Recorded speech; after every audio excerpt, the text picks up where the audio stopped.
a mais uma edição do Ponto de Encontro. Depois de um dia de trabalho, você se sente cansado?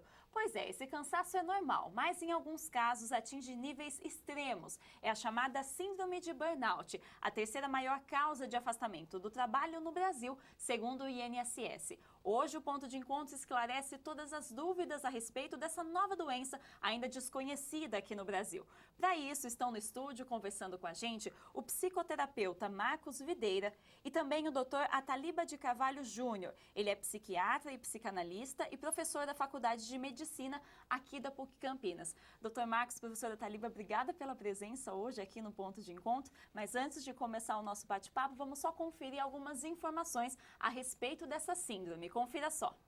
Pesquisas apontam que 30% dos brasileiros sofrem com a síndrome. 94% das pessoas diagnosticadas com burnout se sentem incapacitadas para o trabalho e 89% estão presentes nos postos, mas não conseguem realizar as tarefas. Os sintomas mais frequentes são exaustão, irritabilidade, falta de atenção, depressão e dificuldade de relacionamento no ambiente profissional. Doutora Ataliba, vou começar com você. A gente viu algumas informações a respeito da doença, mas para a gente poder entender melhor, o que a gente pode conceituar concretamente, até o que se sabe hoje, sobre a síndrome de burnout? Como que a gente pode definir essa doença? Bem, essa doença é uma doença relativamente nova, né? Ela é de 1974, foi descrita a primeira vez por um psicanalista de Nova York, né? E a gente considera, para chamar burnout, 3 dimensões. Uma primeira dimensão que a gente chama de exaustão emocional. Essa exaustão emocional daria para a gente comparar como se uma pilha sem bateria, um carro sem combustível, uma lamparina sem querosene. O sujeito sente como se todas as suas energias tivessem ido embora, né? Então, o termo burnout vem do queimar, do inglês, mas não é uma queima simples, é uma queima total, é uma queima até o fim. Então, a primeira dimensão é essa sensação de esgotamento. A segunda dimensão é o que a gente chama de despersonalização. E o que seria a despersonalização?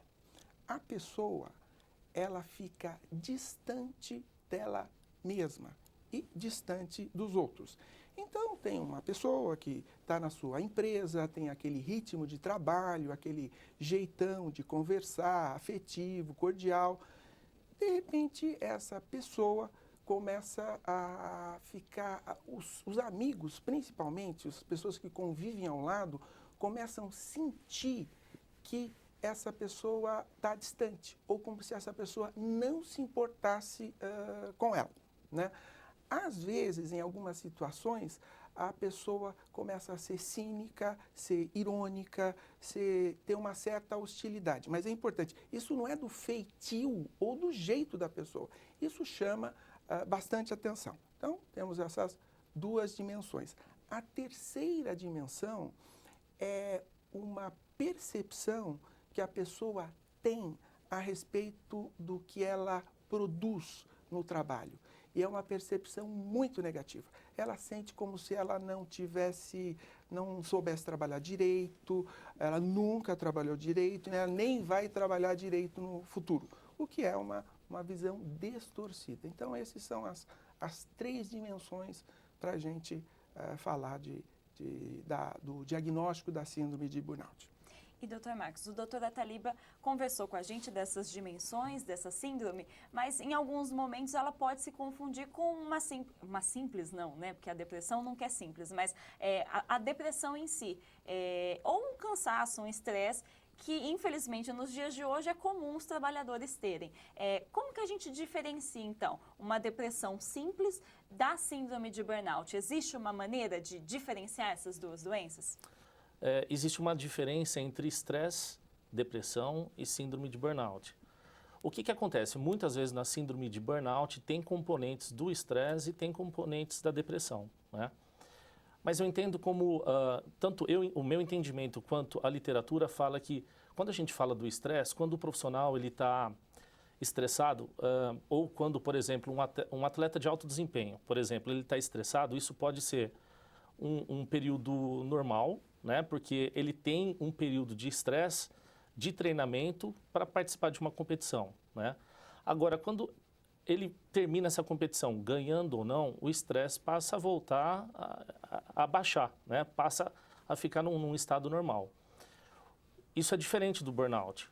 Na depressão, o que acontece também? Na depressão, em casos tanto mais leves quanto os casos mais sérios de depressão, isso também pode ser um componente do síndrome de burnout. É diferente, por exemplo, quando um funcionário ele está em depressão, o fato de sair do trabalho, ele pode continuar num estado de depressão. O síndrome de burnout, o fato de sair do trabalho pode acontecer da pessoa melhorar, né, por conta do estresse provocado pelo trabalho, e aí ele pode voltar ao estágio normal. Então, a literatura fala, sim, das diferenças entre o estresse, a depressão e síndrome de burnout. O que pode acontecer em casos mais sérios da síndrome de burnout é um estado depressivo, né? E a literatura fala até de casos mais sérios, né, de sintomas de suicídio, mas isso é no estágio mais avançado. Então, acho que essas são as diferenças entre o estresse, a depressão e a síndrome de burnout. E, doutora Taliba, existe um perfil de pessoa que é mais suscetível a sofrer por essa síndrome? Algumas pesquisas falam que pessoas mais motivadas são as que, infelizmente, acabam sofrendo mais com isso. Mas até parece contraditório, né? Uma pessoa que é super motivada para o trabalho acabar desenvolvendo essa síndrome. Eu queria que o senhor explicasse um pouquinho melhor para a gente sobre isso. Uma pessoa, por exemplo, que ela é mais amadurecida, né, ela está menos propensa a ter o burnout. Por exemplo, às vezes a gente, em psicanálise, fala pessoas que são muito projetivas, né? O que é muito projetiva? Ela acha que o sucesso dela é uma coisa que está muito ligada à ajuda dos outros. Não estou falando de gratidão genuína, mas algo que ela não assume que o sucesso dela está ligado ao esforço, o empenho dela, assim como os insucessos e as fraquezas, né?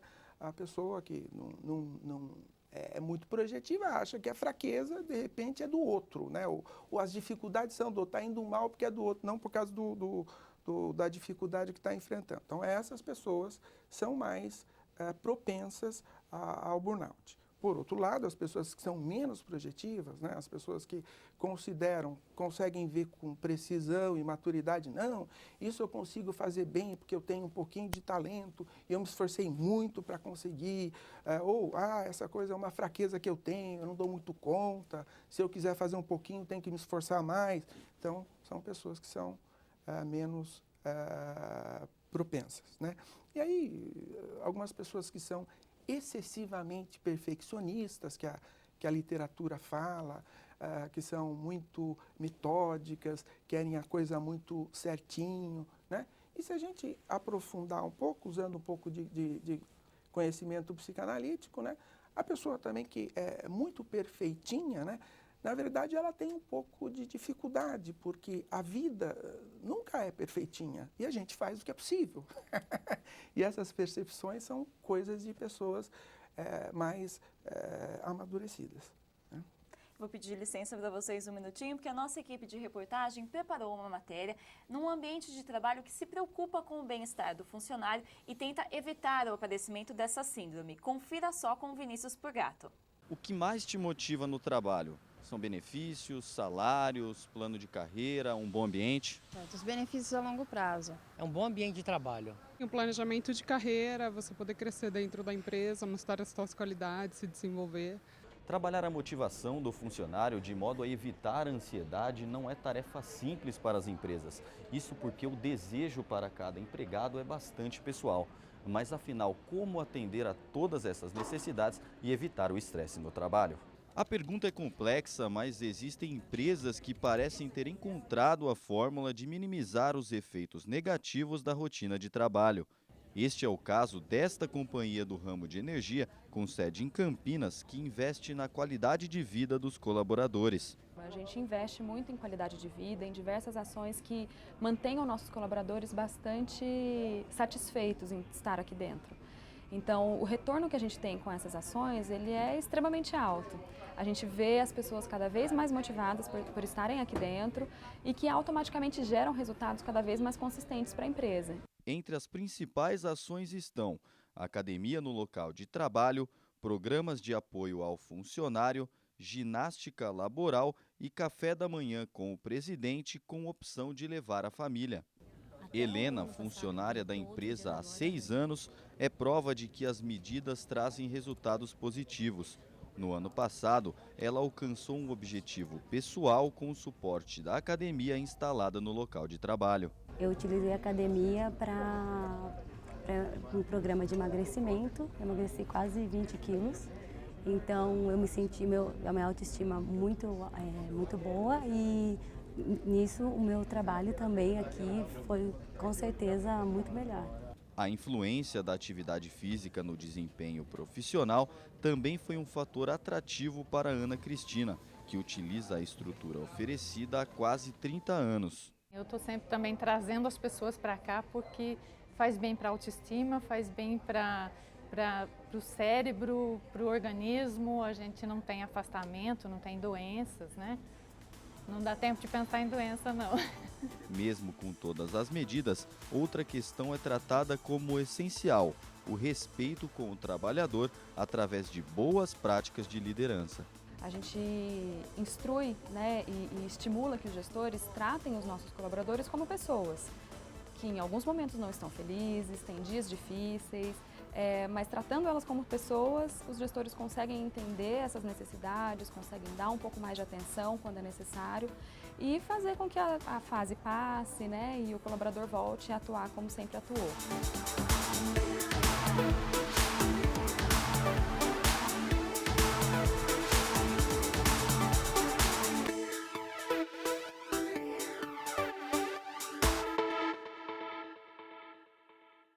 E, doutor Marcos, a gente viu aí uma organização que se preocupa com o bem-estar do funcionário para tentar não desenvolver essa síndrome. E, logicamente, que a gente sabe que isso causa prejuízos para a empresa também, né? Porque o funcionário desmotivado não vai render da mesma forma que um funcionário que está bem, que está saudável. E hoje em dia o trabalho, ele exerce um peso muito grande na vida do indivíduo, tanto que a gente viu o desenvolvimento dessa síndrome que é até uma síndrome recente. Por que o trabalho ele tem esse peso tão grande na vida das pessoas que acabam até por trazer esse tipo de doença à tona e outras doenças psicológicas também? Então, você tem razão quando você fala que hoje em dia o trabalho é uma parte muito significativa na vida de um profissional. E aí eu estou falando de pessoas que trabalham no setor público, no setor privado, seja em bancos, hospitais, que é onde tem o estresse...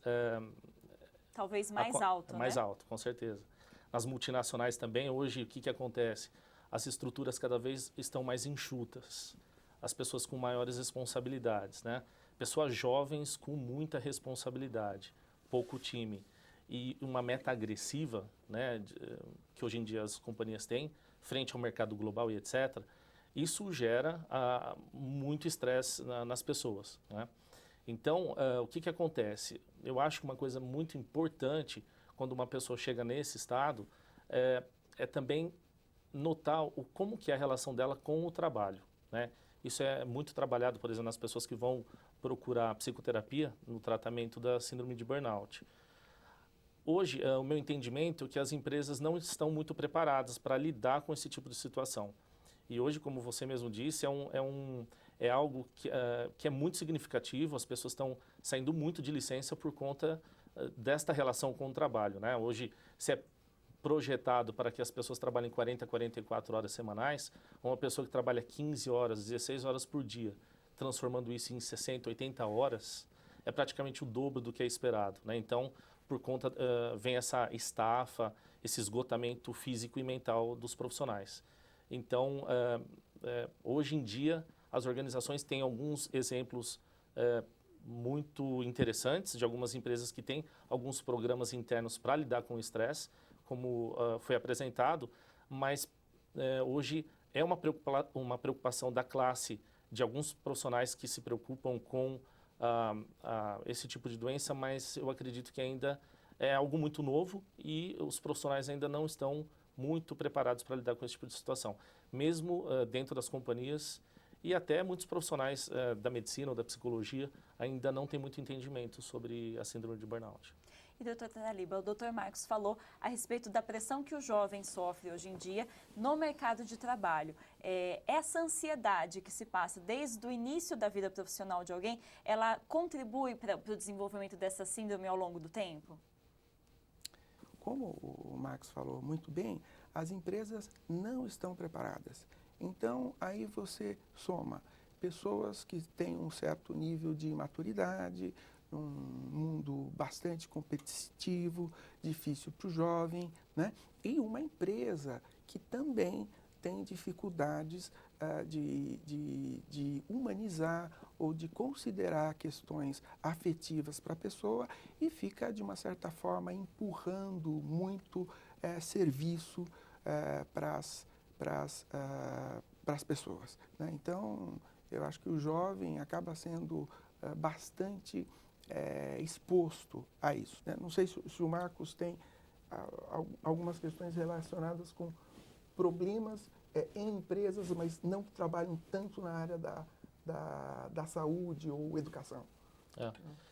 Então, o que a gente entende, no que a gente vê na literatura, inclusive estudos recentes, tanto no Canadá quanto na Finlândia, de profissionais fazendo ainda bastante experiências dentro das organizações. Pelo que a gente entende, a síndrome de burnout ela pode permear em vários momentos na carreira, desde o jovem profissional que entra no mercado de trabalho, trabalha bastante e o seu pacote de remuneração, estou falando do pacote, eu não estou falando só do salário, é incompatível com o nível de responsabilidade, né, e de pressão no dia a dia. Isso faz com que a pessoa possa desenvolver, né? Uma outra questão também de profissionais no meio da carreira, né, lá com seus 30, 40 anos de idade, 40 mais precisamente, aonde ele percebe que ele não chegou até onde ele gostaria de chegar. Isso, por conseguinte, aumenta a pressão interna, né? Como você falou, existem profissionais mais preparados para isso, outros menos. Além do conteúdo pessoal, né? Ou seja, eu também entendo que profissionais lá, né, na maturidade, também possam passar por esse tipo de problema, né? Não necessariamente, de novo, né? Como esse profissional, quanto o trabalho é importante para esse profissional, como que é o equilíbrio, né, entre as entregas e níveis de satisfação durante esse período do trabalho. E a gente vê nas reportagens que, né, nas revistas que falam bastante sobre momento das organizações, etc., executivos super novos, né, onde chega numa posição de liderança, de diretoria, de vice-presidência, onde o nível de entrega é tão alto e a pessoa consegue atingir o resultado, por exemplo, entregas que eram para acontecer em 2018, entregando em 2015, onde a pessoa ela desiste da carreira, prefere trocar de carreira por conta do nível de estresse, né? Onde ela coloca na balança as questões pessoais e questões profissionais e vê que aquilo não faz mais sentido, podendo ficar muito doente, chegando a estados assim lamentáveis, né, em relação à saúde física e mental. Então, assim, eu acho que isso pode acontecer em toda a fase profissional, né, desde o mais júnior ao mais sênior. E isso acontece, eu acho que todos nós estamos propensos a esse tipo de síndrome, né, porque, como você disse no começo, a questão do estresse, né, da falta de estrutura, do nível de responsabilidade, isso é em geral, né, seja no setor público, no setor privado, seja dentro de um hospital, empresas nacionais de grande porte, empresas multinacionais por conta de globalização. Inclusive, a nossa equipe preparou uma reportagem com uma pessoa que sofreu de síndrome de burnout. Ela conta a experiência para a Rafaela Ribeiro. Acompanhe só. Eu tinha tontura, né? O meu corpo gelava por dentro, estômago, refluxo, enxaqueca e... Aí não sei, é complicado falar assim um pouco. Foi com estes sintomas que há um ano Karina foi diagnosticada com a síndrome do pânico.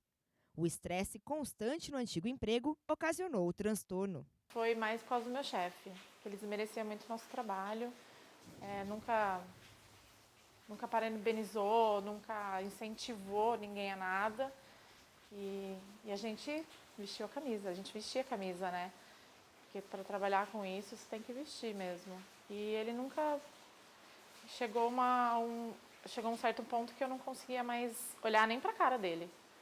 Aí foi que ele começou a gritar e eu gritei também. Foi que eu saí tremendo de lá e que eu descobri que eu estava com pânico. No começo, a RP chegou a se entregar à doença. Constantemente desanimada, não conseguia sair do quarto e teve muitas dificuldades para retornar à vida profissional. Os remédios se tornaram um auxílio no combate à ansiedade. E o transtorno que ela não conhecia direito se tornou íntimo de um jeito nada agradável. Na verdade, eu ouvi falar, a gente ouve, mas a gente não sabe de casos, não chega a ir atrás para saber o que é, né, o pânico. Eu conheci uma amiga minha que teve, a única pessoa que eu conhecia que teve, mas eu não sabia os sintomas, como era, nada. Acho que eu nunca fui atrás. Aí depois que eu fui atrás para descobrir, fui pesquisar, para saber como que é, né? E aí é difícil saber que você está com pânico, porque não é fácil, porque eu não achei que um estresse de trabalho fosse me dar isso, mas dá. E das lembranças do antigo emprego, ficaram apenas os remédios, que ajudam no tratamento do pânico. Hoje, Karina tem um novo emprego e consegue controlar melhor as crises. Eu sei que o pânico é para a vida toda. Eu sei que ele não, como o médico me disse mesmo, eu sei que eu vou ter ele sempre perto de mim. E eu tenho que aprender a lidar com isso. Aí, como posso dizer, eu ergui minha cabeça e falei, não, vou enfrentar, tenho que enfrentar isso. Hoje em dia, eu estou aprendendo a controlar a minha cabeça. A falar para mim, não, ele vai embora, ele não vem, porque é o único jeito. Não tem outro jeito para você trabalhar com isso. Graças a Deus eu consigo trabalhar, porque eu sei de pessoas que tiveram pânico, que foi pior. Eu falei, não cheguei a esse ponto, graças a Deus, né? Porque é difícil controlar mesmo.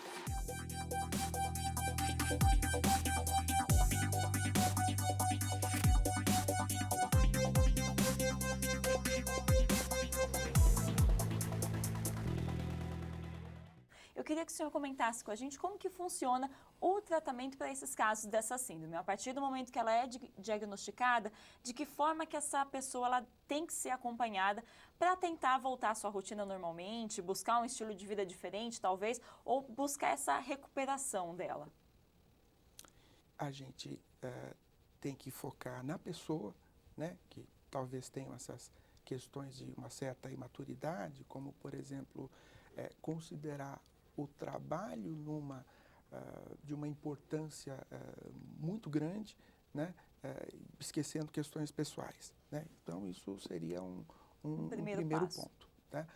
O outro ponto também, talvez mudar de carreira, isso faz a gente questionar até, porque o sistema não pode ser alterado, né? Embora o sistema tem questionado sobre, as organizações têm questionado a respeito sobre como ter uma certa, cultivar mais saúde nos funcionários, né? E dependendo da situação de evolução do burnout também, né? Se existe uma sintomatologia, por exemplo, depressiva, né? O que não é uma coisa tão infrequente, essa comorbidade, então é fundamental também o tratamento psiquiátrico e psicológico. A gente já está chegando ao final do nosso programa, mas, doutor Marcos, antes de encerrar, eu queria que você desse, na verdade, um conselho aí. A gente sabe que muitas pessoas estão sujeitas a estresse durante o dia, a ansiedade, talvez a tendências de depressão. Mas no caso da síndrome de burnout, como seria possível tentar prevenir esse cenário? Seria a pessoa repensar a importância do trabalho na sua vida ou tentar desacelerar um pouco no seu dia a dia de trabalho? Qual seria a forma saudável de se caminhar aí para uma vida mais tranquila e não desenvolver essa síndrome? Fazer psicoterapia, né, em casos mais sérios, eu entendo que sim, tem que fazer um tratamento mais formal, né? Ou seja, buscar um psiquiatra, um profissional de alto nível, porque não é fácil diagnosticar. Segundo estudos, tem 130 sintomas para diagnosticar um burnout, então é muito fácil de confundir. Mas os tratamentos mais formais aí passa pelo médico psiquiatra, por psicoterapia, pela experiência que a gente tem, isso gira em torno de 4 a 6 meses, né, para sair de uma crise. Mas além disso, tem, né, como sugestão, a gente entende que o fato de ter o exercício físico, né, a prática do exercício físico, o ter a alimentação saudável, o que eu falo de alimentação saudável é procurar se alimentar bem nos momentos onde a gente precisa almoçar, jantar, estar com a família e etc. O fato também da pessoa olhar para a questão da espiritualidade. A gente entende também que muitas pessoas que têm síndrome de burnout deixou de ter hobbies, né? E isso é super importante. Então, acho que tudo isso é importante para prevenir, né? Ou a situação para fazer com que o profissional retome ao estágio que era antes do burnout.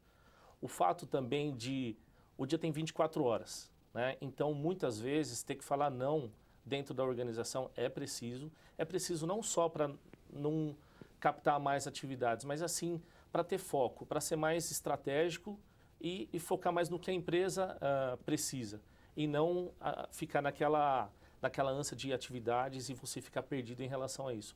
Então, eu acho que o falar não dentro da organização e na vida pessoal é importante não só para você se organizar, mas para você conseguir administrar melhor, né? E, por fim, o fato de estar dentro de uma organização, dentro de um hospital, deixar de ser perfeccionista, né, é super importante. E também a valorização, né, das carreiras. E você se valorizar como profissional é super importante para que você volte a ficar sintonizado e feliz no trabalho, adaptado, né? Tá certo. Doutor Marcos, doutora Thalíria, eu agradeço a presença de vocês aqui hoje, debatendo esse assunto. Foi um prazer receber vocês aqui. Obrigada mais uma vez. Obrigado, foi um prazer. E essa edição do Ponto de Encontro fica por aqui. Outras produções da TV PUC você acompanha no nosso canal do YouTube e também no site que aparece na sua tela. Obrigada pela companhia, um ótimo fim de semana para você e até semana que vem. Tchau, tchau!